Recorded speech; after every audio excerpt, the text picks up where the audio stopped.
Bonjour madame, pour le Front Populaire, pour les élections législatives. Il est à peine 7 heures, le candidat du nouveau Front Populaire est sur le terrain. Tractage à la gare de Belleville en Beaujolais.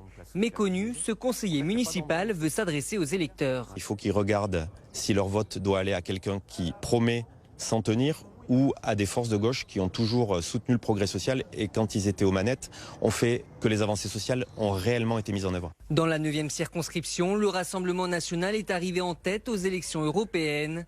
Alexandre Portier, le député Les Républicains sortant, est menacé. Il joue la carte de la proximité.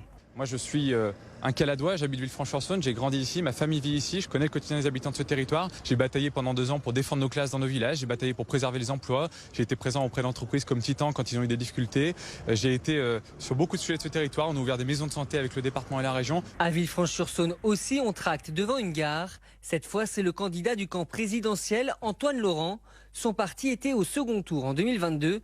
Il veut désormais l'emporter. Si on veut avoir un député dans la circonscription qui a un poids, qui pèse quelque chose à l'Assemblée nationale, il faut donner la voix à quelqu'un qui va faire partie d'une majorité forte. Ce n'est pas le cas d'Alexandre Portier. C'était peut-être un bon conseiller municipal à Villefranche, mais à l'Assemblée nationale, le fait est qu'il ne pèse rien et il ne propose pas grand-chose de nouveau. Le candidat qui pourrait être la surprise du scrutin, c'est lui, Patrick Louis, investi par Reconquête sous la bannière Union nationale.